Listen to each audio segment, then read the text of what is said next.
This video is brought to you today by Ghost Tags. This is my own company that I started because I wanted a glow-in-the-dark AirTag case. These things are awesome. You can stick them on your backpack, on your dog's collar, and you will be able to find it at night. We've got two colors, blue and green. They've got great reviews. Go check them out. Links to them down below. Now on to the video. Hey guys, what's up? I'm Slim and you're watching Slimothy TV. In this video, we're gonna talk about the iPhone 15 Pro here, and I'm gonna give you guys my first impressions and what it's been like to use this phone for about a day now. So I'm gonna go into all the things I like, all the things I don't like, and what I think Apple did really well this year. So as you can see, this is the iPhone 15 Pro in natural titanium, which is by far the best color this year. The blue color, unfortunately, picks up a ton of fingerprints compared to this from what I've seen. Now you guys can see right here on the sides, this titanium, it picks up a few fingerprints, but you really can't see them and they wipe off super easy on this color. On top of this, if you do tend to drop your phone a lot without a case on it, if you get the blue color or black, they're gonna show those scrapes a lot easier on the side here because this titanium turns out actually scratches quite a bit. It also does not dent quite as easily. Depends what you're looking for, but I think natural titanium is the absolute best. It looks so good in every light. Sometimes it looks kind of whitish, sometimes silver, sometimes gold, sometimes gray, and usually it kind of looks like this, kind of like a gray with a nice, almost a gold hue to it. And it just looks so premium, and it feels premium too. Now, another thing that a lot of people are asking, does it match the Apple Watch Ultra? Yes, it does. You guys can see here, if I bring it up close, it matches almost perfectly. It's a slightly different textured finish, but it's, for all intents and purposes, it's the same. So yes, it matches. Yes, it looks great. Natural titanium is the way. Now let's talk about USB-C because this is the biggest change for the iPhone in a long time. I mean, the Lightning port's been around since what, like 2012? So it's been a long time, like 11 years since we got a change here. And now we have USB-C. And it felt so weird plugging this in the first time, but USB-C is great. It's everywhere. Everything has it these days. There's only really two bad things about USB-C. The port's a little wigglier than Lightning because Lightning is a super tight fit. So keep that in mind. It's also a little bit easier to pull out USB-C cables than Lightning because again, Apple designed Lightning to be super tight. USB-C, not so much. But overall, this is a better port and it's more future-proofed. Next up, let's talk about the display. So we all heard about the thinner bezels. Honestly, can you tell? Yeah, a little bit. I do have the iPhone 14 Pro here, it's powered off, but I really just did that for the color comparison in case you were wondering. That is the difference. Yes, there's a couple scuffs and scratches on the back of this. This had no case for an entire year. I'm gonna try to do the same with this phone, but unfortunately, if you've seen any of the drop tests, these things are failing a lot quicker. The back glass of the 15 Pros seem to crack a lot easier than the 14's Pros, so I'm a little concerned about that, but we'll have to see. If it breaks, I'll just buy a new one. They did make it cheaper to fix the back. I think now it's only $200 instead of $600. So big difference there.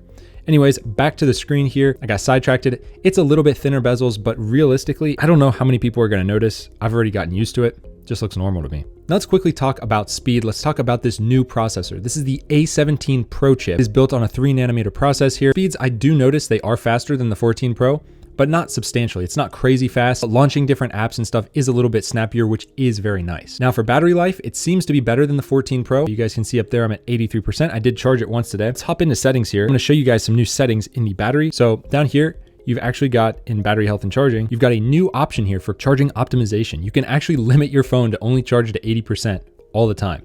That's kind of crazy and wild. But I guess if you're super paranoid, you can do that if you're scared of spending $100 to get a new battery. Let's go back out of here and let's take a look at this. So last 3 days, you can see I used my phone a ton, obviously, because I was just installing everything. It took many hours to do that. I definitely made sure to keep it at 100% for the first charge as long as possible. This was actually my first charge. I like to drain it all the way down to like 3%, charge it straight up to 100 and leave it there for an hour at least. So that's just a pro tip if you're getting one of these. I like to do that. Maybe I'm superstitious, but it seems to help with my battery, especially in the long term. You can see here, it was doing some stuff in the background with the photos because it's a brand new phone. It was caching everything. That's totally normal, guys. Don't worry about it. Make sure that you leave your phone plugged in overnight for at least a week so it can cache all your photos. So overall, battery has been pretty good on this phone, a little bit better than the 14 Pro. Now let's talk about the weight because that is something that a lot of people are underestimating with this. So I'm gonna bring in the trusty scale here just to show you guys what I mean. So we've got the iPhone 14 Pro, which feels so heavy. Let's see. It is 216 grams, 215. Okay, 215. We'll leave it at that. And then this phone here, let's see what it is. I'm gonna guess 189. Yes, 189. So 215, 189, do the math. That is quite a substantial savings in weight. But I saw some geeky article that actually explained why it feels even lighter than that.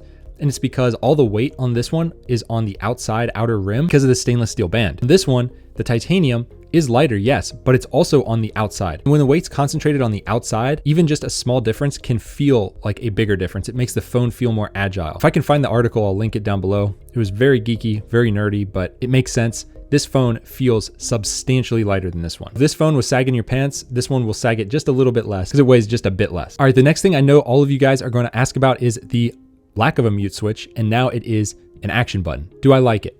Originally, if you guys go back in my videos, I said this was the stupidest idea and I did not like what I was hearing. However, I did say one other thing. I said Apple could implement this in a way that makes sense, and they actually did. For me personally, I keep the mute switch always on. It's always on mute. It never comes off mute. That's it. I'm guessing I'm not alone because I don't think Apple would have done this change if everyone was switching it constantly. Essentially what they've done, there is now a mute toggle just like the iPad in the control center here. So you can easily toggle mute from there, but I have mine set for the mute. So there we go. Now it's set to ring. If I hold it, now it's set to off. I have not used it for anything else. However, I can tell you, this seems like a very good use to have a, let's see if we can find it. Camera, yes, but we want to do video. So if you wanted to take a clandestine video and not let anyone know, you would just hold it down. It opens this up and you press it one more time and boom, you are taking a video. So you could hold this at your side and get a video of something if you did not want to be known that you're recording. This could be helpful for police interactions or just crazy fights in public. Or if you see a cool car and you're just too self-conscious to show yourself taking a picture of it, that is one way to do that. It's actually a very nice feature. I'm glad they implemented the action button. I think it's great. The actual size comparison between the 14 Pro, honestly, it's very similar. It's a little bit smaller in most dimensions, but you're not really going to notice it. What you will notice is the curved edges. It is so nice on this phone. The glass is curved all the way around. The sides, let's see if it can focus. The sides around here are curved, so it doesn't dig into your hand quite as much anymore like this phone did, especially because of the weight too. This one's still very comfortable, but this one just takes it to another level. However, there is one bad thing, and I haven't seen a single other person talk about this, but as you can see, there's always a tolerance issue around the outside edge here. Same thing happened on this phone around the top. Essentially, there is a slight, microscopic gap. It's tiny, and you can kind of feel that when you are holding it like this. It can kind of dig in your hands. Now, will that go away with time? I don't know, but there is, I don't know if it's going to show up on video. I'm gonna have to watch this in post to see if you guys can see it here, because my tiny viewfinder is not good enough, but there's a tiny gap between this, just the way that it bends over because it's not flush like this one. This one was easy. It was just straight up and down. This one curves a little, and if that's even a little bit off, you can kind of feel it. So I can feel it a little bit, not a big deal, still super comfy, but I especially feel it right in here with my index finger when I'm holding it like this. It rubs right on here. So it is what it is, not a big deal. Probably 99% of people won't notice. And plus, on top of that, 99% of people use a case. So I likely will not use a case, but hopefully this gives you a good idea of what the color looks like. There's a bunch of other big YouTubers that are putting out videos right now with this phone, and it doesn't look like this. Like, they're putting color grading and all kinds of stuff on their video, and it just doesn't look legit. Like, it doesn't look how it looks in real life, if that makes sense. But yeah, this color looks absolutely awesome in most lights. It does change depending on natural light, fluorescent, incandescent bulbs, all different types of light will reflect a little differently on this phone. It just looks so good and so premium. I do recommend it natural titanium. What is my verdict? Should you upgrade?